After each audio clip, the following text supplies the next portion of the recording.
Awaken your power. This is Mindset Mastery. You ever notice how some people can talk for 10 minutes straight, and nobody even thinks about interrupting them? But when you speak, people jump in, finish your sentences, or talk right over you, like your words don't carry any weight. Here's the truth most people never admit out loud.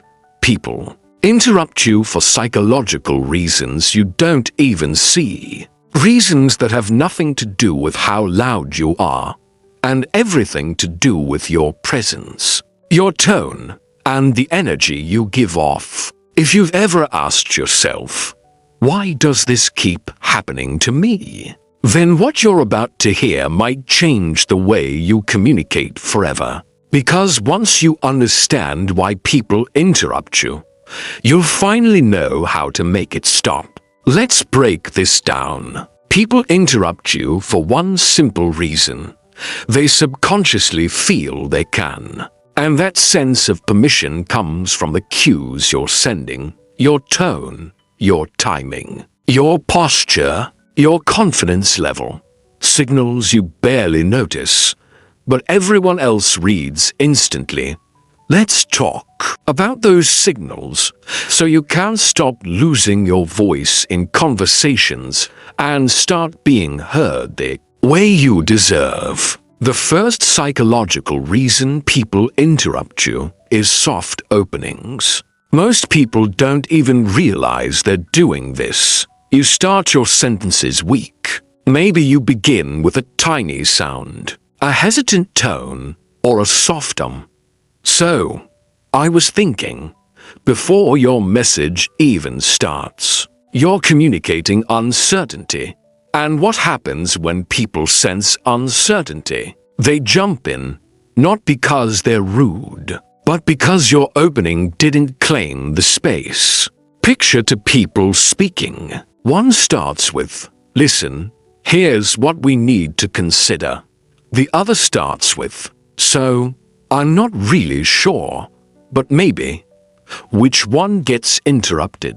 Which one holds attention? Your first sentence is like planting a flag. If you plant it gently, nobody sees it. The second reason people interrupt you is that your pacing invites it. Some people talk with natural gaps in their speech, pauses that are too long, too soft, too uncertain. And the human brain hates empty space. So people jump in and fill it. You might be thinking carefully. You might be choosing your words. You might just be trying to be polite. But to others, those pauses look like an open door, and interrupters walk straight through. Think back for a second. How many times have you paused to think, and someone immediately cut in with their own point? It wasn't disrespect. It was an invitation.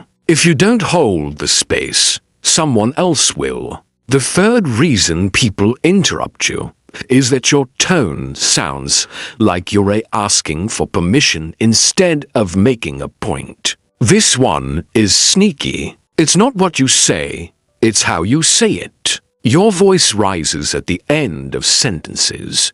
Your statements sound like questions. Your tone says, "Is this okay?" Even if your words don't. It sounds like, "Maybe we could try this," or "I thought maybe that might work," even when you're trying to make a strong point. You sound like you're seeking approval, and people interrupt those who don't sound sure of themselves. Because people naturally respect clarity, and they unconsciously dismiss uncertainty. Here's the truth. You could have the best idea in the room, but if you present it like a suggestion, people feel free to override you. The fourth psychological reason people interrupt you is that your presence collapses. Your body shrinks, your shoulders round, your hands stay close to your chest. Your eye contact drops. Your posture pulls inward. You might not notice it, but the room does. Humans don't listen only with their ears. We listen with instinct. And when someone's body collapses, they look less grounded, less secure, less confident.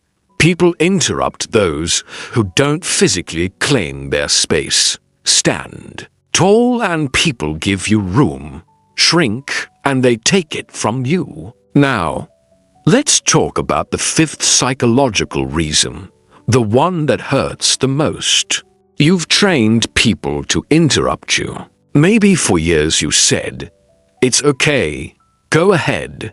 Maybe you always stopped talking when someone cut you off. Maybe you allowed it to avoid conflict or to be polite, or because you didn't want to seem rude. But every time you stepped aside, every time you let someone talk over you, you reinforced a pattern. My voice isn't priority. And once you teach someone that, they follow it automatically. The good news: patterns can be broken quickly. So let's talk about what actually works. Because this isn't about blaming you. This is about giving you your voice back. If you want people to stop interrupting you, you don't need to shout. You don't need to get angry. You don't need to dominate the conversation. You just need alignment. Start your sentences with strength. Not loud, just firm. Hold your pace. Don't leave accidental gaps. End your sentences with certainty, not a question mark. Anchor your posture, open shoulders, steady eye contact, grounded presence. And the most important move of all, when someone interrupts you, don't shrink, don't freeze, don't surrender the space.